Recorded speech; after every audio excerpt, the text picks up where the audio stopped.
हमारे यहां राजा महाराजाओं की कथा नहीं चलती, बहुत हो गए, कोई याद नहीं रखता। लेकिन उस राजा को याद रखते हैं जिसने अपने पिताजी के वचन के पालन के लिए 14 वर्ष वन में रहना स्वीकार किया। उसके भाई राजा की कथा चलती है जिसने 14 वर्ष तक अपने बड़े भाई की पादुका लेकर उनके नाम पर राज्य किया। 14 वर्ष के पश्चात अखंड सत्ता में रहने के बाद भी, भाई वापस आने के बाद उसका राज्य सही सलामत उसको सुपुर्द कर दिया। हमारे यहां धनवान भी बहुत है और हो चुके हैं, लेकिन धनवानों की कथा हमारे यहां नहीं चलती।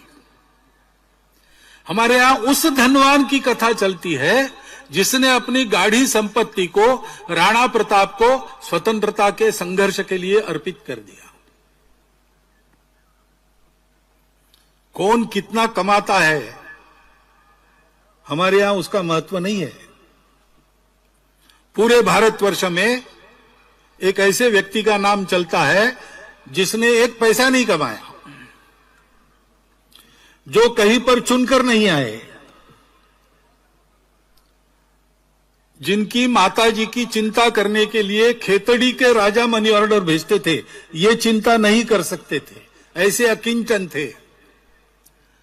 लेकिन उस स्वामी विवेकानंद का नाम सारे भारतवर्ष में चलता है। ये स्वभाव है तब भारत है, ये स्वभाव नहीं है तो भारत नहीं है। और ये स्वभाव परंपरा से जिनकी पास आया, इस स्वभाव में प्रथम दीक्षित जो हुए और उस प्राचीन समय से आज तक जो उस स्वभाव का निर्वाह कर रहे हैं, ऐसे समूह को आज भारतवर्ष में हिंदू समाज कहा जाता है। वो हिंदू समाज और भारतवर्ष एक रूप है, क्योंकि वह हिंदू समाज सारे देश की विविधताओं को एक सूत्र में चलाने वाली भारतीय संस्कृति के आचरण का प्रयास करता है। आज की अवनत अवस्था में भी उसकी मान्यता ध्रुव है। मातृवत परदारेषु परद्रव्येषु लोष्ठवत आत्मवत सर्वभूतेषु यह पश्यति स पंडिता। पढ़ा लिखा विद्वान समझदार आदमी उसको कहते हैं जो महिलाओं में माता को देखता है,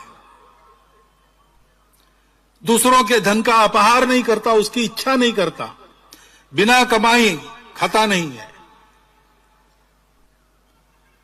और जिन बातों के कारण हमको दुख होता है वो बातें दूसरों के प्रति हम नहीं करेंगे।